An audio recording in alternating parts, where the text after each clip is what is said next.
All right, so a quick overview of the body filler process on this truck. On these dents here in the bed rails, I sanded everything down with 36 grit sandpaper on the DA. I went all the way to metal. Used those scratches that real aggressive 36 grit that it puts in the metal. I use that as a mechanical way for the Bondo to adhere to the metal, to the truck. So that gives me a good grab, so the Bondo has something to hang on to. That's going to help it stick and help it be a long-lasting, hopefully as long as the truck is around repair. All right. The truck bed, did the body work, did the Bondo work on it.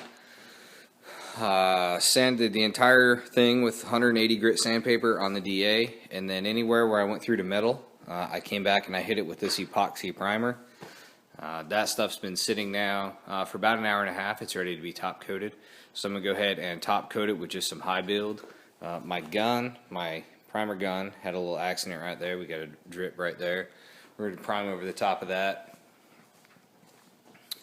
and I'll block it out when I'm done. So, but we're ready to go into our first coat of high build primer. So looking forward to getting this thing all one color again.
All right, the truck's got, the bed of the truck has 2 coats of high build primer on it.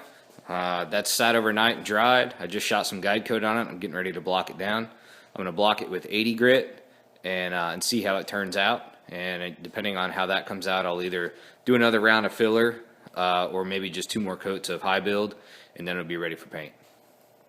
All right, so I'm working on the block sanding on this thing. Like I said, it's got 2 coats of high build primer on it, and now I'm blocking it down with 80 grit and just that longboard right there. So everything's pretty smooth on it. It was pretty straight to begin with. Right here, that's where the Z71 stickers were, and when I took them off with the DA sander, I committed the cardinal sin. I kicked the sander sideways and ground them off instead of leaving them flat, leaving the sander flat. So it put those little waves in it. Block sanding them on this side has pretty much taken care of it. Come on around. This side was a little worse. If you come around over here, you can see right there, hopefully it shows up pretty well in the video, but right there, there's still some guide coat in that low spot right there.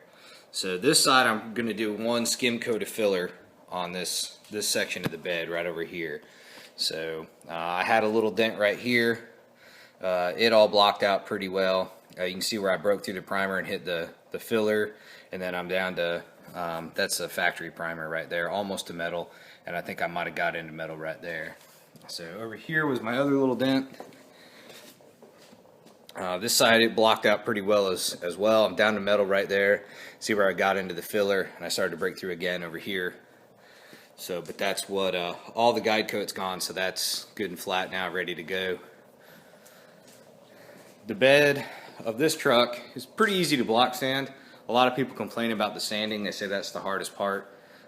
This stage, there's not much to it. I can block sand this whole thing in probably a half an hour. So I'm going to set the camera down and let it run while I sand. There's a couple things using the big block like this. It's all nothing new. Everything else is on YouTube. But just going 45 degrees like this when you sand it. That's about it. So, and just make sure you get all your guide coat off.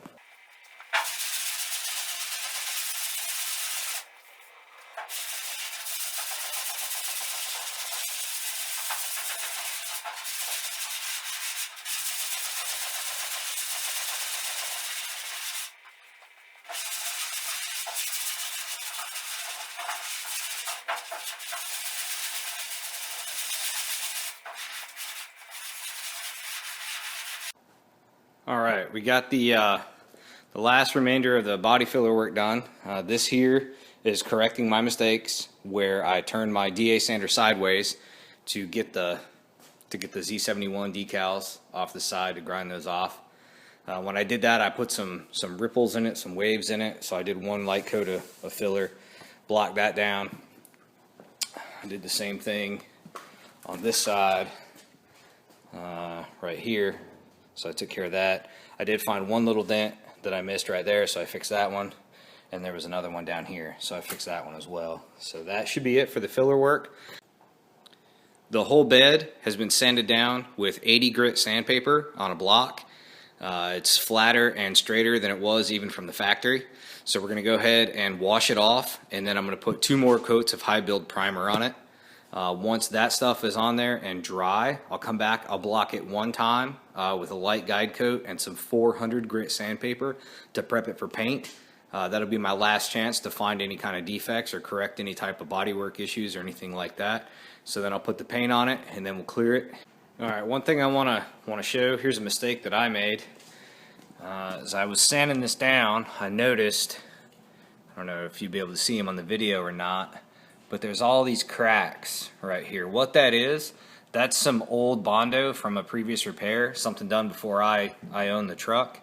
And I did not notice that until I was washing it, getting ready to go into my, hopefully my final coat of primer. So noticing this now, I'm going to take the DA sander, I'm going to grind all those cracks out of there, sand all those cracks out of there with some 80 grit or maybe even some 36 grit sandpaper.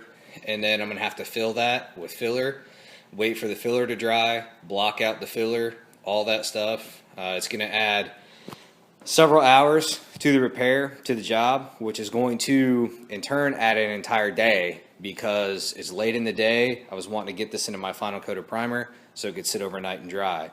So now by the time I get all this done, I won't be able to get it in primer. It won't go into primer tomorrow, which will set the project back a whole nother day. So that's something to watch for. Just pay attention as you move along, and you can avoid these types of problems. If I had fixed this an hour ago, it would have saved me an entire day. So, but I missed it, and I need to fix it instead of just letting it be and move on. So one extra day's worth of work for something I'm gonna have to live with for the remainder of the time that I own the truck. You know, at least another couple of years. An extra day, a few years down the road, won't seem like that big a deal. So that's a problem that I've got there. So let me go ahead and turn off the camera and get going on fixing it.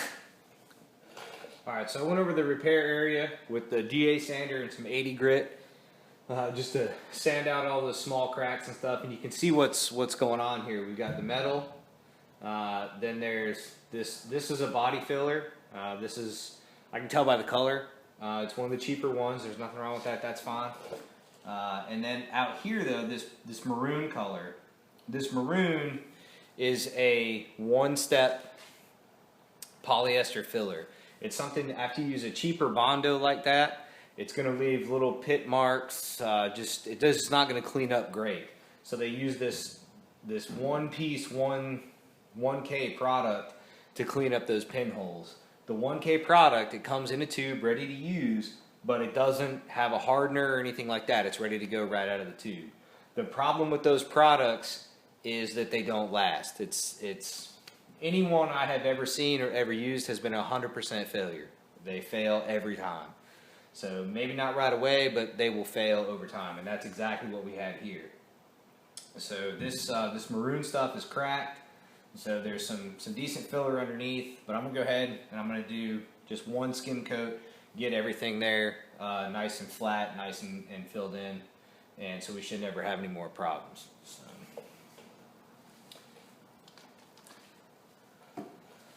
wipe it down with rubbing alcohol.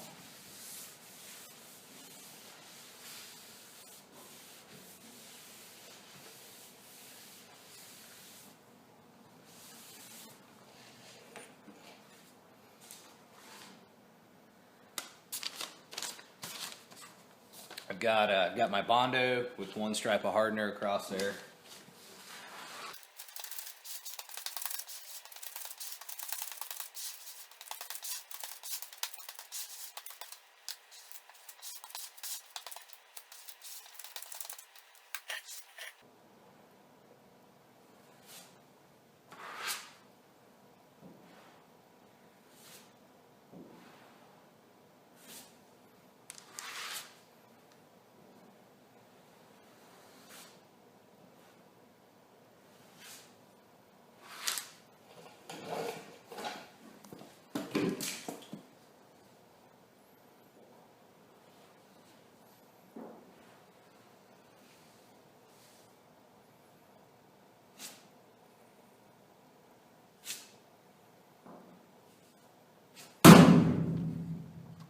Might have just made another dent I gotta fix.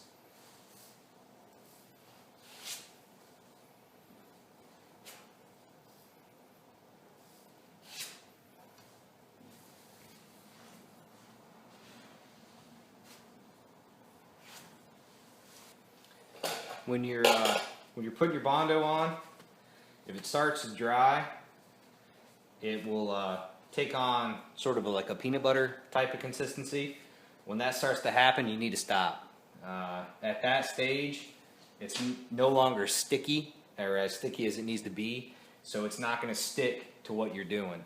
You can see, maybe, right here, it started to do that. It started to dry, and right there, there's a couple little pock marks or pinholes, and that's what will happen to you if you try to continue to spread the Bondo or just continue to play with the Bondo after it starts to dry. So this stuff takes about a half an hour to dry, then it's ready to sand. So I